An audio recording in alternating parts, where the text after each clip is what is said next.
Hi guys, welcome to Career and Corporate Hub. Ngadzina Nifikudanisa Joyo.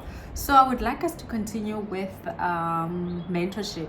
I had spoken about how to set up your goals and how to choose a mentor. So now I would like to move on to the third step in mentorship, and also touch on the last step in mentorship. So the third one is creating a contractual agreement with your mentor. So that means that from the goals that you have set up, you have to align your goals with your mentor. Sometimes you choose a mentor and then you put down your goals, but your mentor is not the right person to help you with achieving those goals. So if you have not watched the first and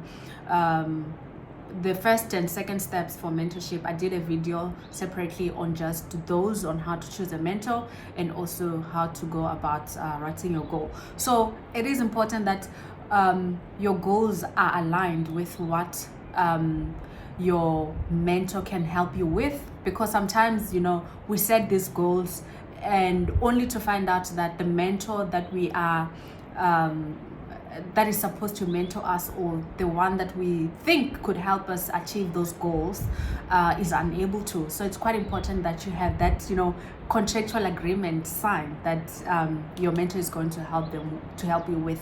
I think I did mention previously that mentorship can be very uncomfortable. When you're given feedback in areas where you have to grow and you feel like, why do I need to grow in these areas? I'm already good. It's so uncomfortable. I'm saying this because I have gone through the same journey as well, but and sometimes makes you feel like, is this the right mentor for me? Sometimes it makes you have those doubts and have a lot of questions. So it's quite important that you have an understanding and an alignment with your mentor. And during that agreement as well, you should also take your mentor through your previous work experience, if your mentorship is around work, so that your mentor can understand what type of skills you have gained or obtained from your previous experience, and also where you would like to need help with. It's very much important that you are open with your mentor when you're discussing those goals, when you're discussing your weaknesses, when you're discussing areas where you need help with. So I think, I'm not sure if I mentioned from the previous video that to be vulnerable, oh, this word, I don't know why I keep twisting it. So to be vulnerable is very important to your mentor, because your mentor can only help you if you are open enough and you are vulnerable. So that's how you should look at signing your contractual agreement with your mentor. That's why I did mention in the beginning that I prefer to start with an informal session. Even now with a lot of people who have approached me to mentor them, I have spoken to them that, look here, let's have 2 sessions together, get to know each other and see if you are happy with me mentoring you, or also just to get to know each other with the first sessions, and that will determine whether you are happy to be mentored by me or not. So that's what I also do, or I use the same approach for my mentorship as well when I choose a mentor. And I think I told the story that I was once rejected when I asked someone to be my mentor, and guess what? That person came back to me to say, hey, I would like to mentor you. We were actually having a discussion, and I was offered to be mentored. And it goes back to the book that I reviewed, Lean In, that when you sit in the table, when you lean in, people will invite themselves or offer themselves to mentor you. So you position yourself in a situation where people feel like, if you need help, you can come, and that was quite amazing just to hear that person say, hey, I can mentor you. And I did mention to them that, hey, remember you rejected me. And they were like, what, me? I don't remember rejecting me. I was like, no, you did. You said you're mentoring this person, so your plate is full. And then that person was quite shocked, like, oh, I'm sorry about that. So however, I'm offering to mentor you now. So I was quite happy. So I think somehow that's how I also measured my growth, or the way I've been leaning in, that you know, if people are now offering to mentoring me, that means that you know, I'm going towards the right direction in my career. And then lastly, you have to measure your success.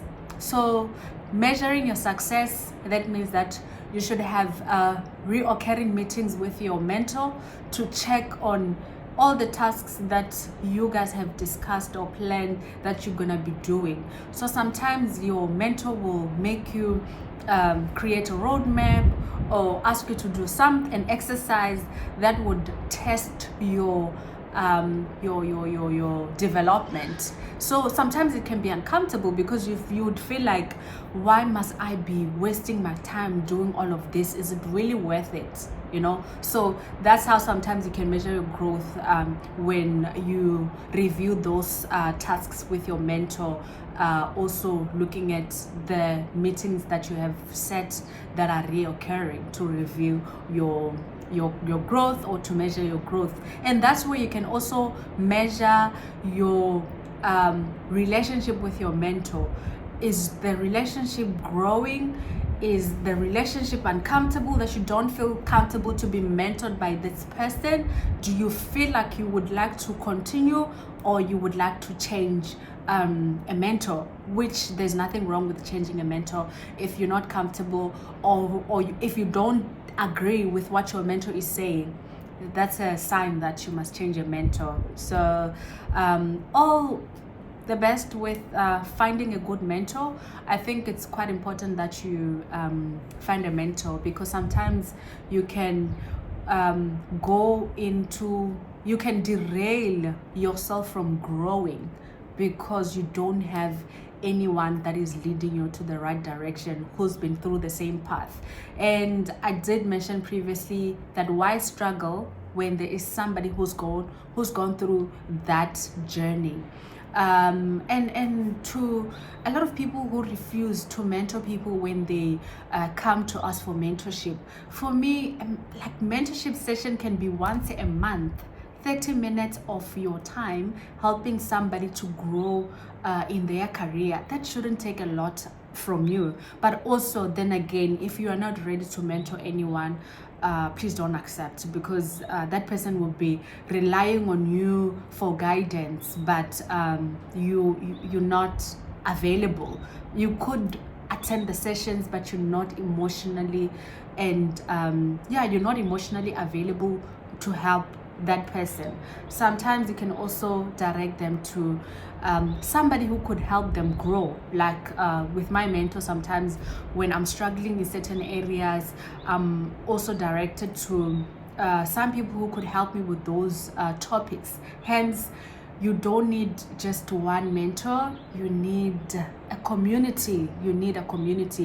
And let's help each other grow. Why struggle when there are people who've gone through the same struggles before, who could help you? So don't shy away from starting the mentorship.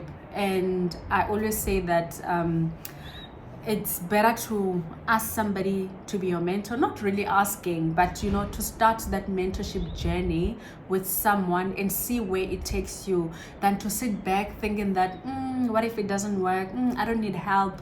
You can really derail your growth from you just not allowing yourself to be open-minded. So thank you so much for watching. I hope this video was helpful. If you have anything that you would like to add on the mentorship journey, please do comment. If you would like us to discuss some topics on mentorship, please do comment. I'm still learning how, like, I'm still learning, like mentorship. I'm also being mentored, and I have mentees, so there's quite a lot to learn. I mean, we never stop learning. We learn every day, we learn continuously. So if you stop learning, that means that area where you are, you should move on. So thank you so much for watching. Bye bye.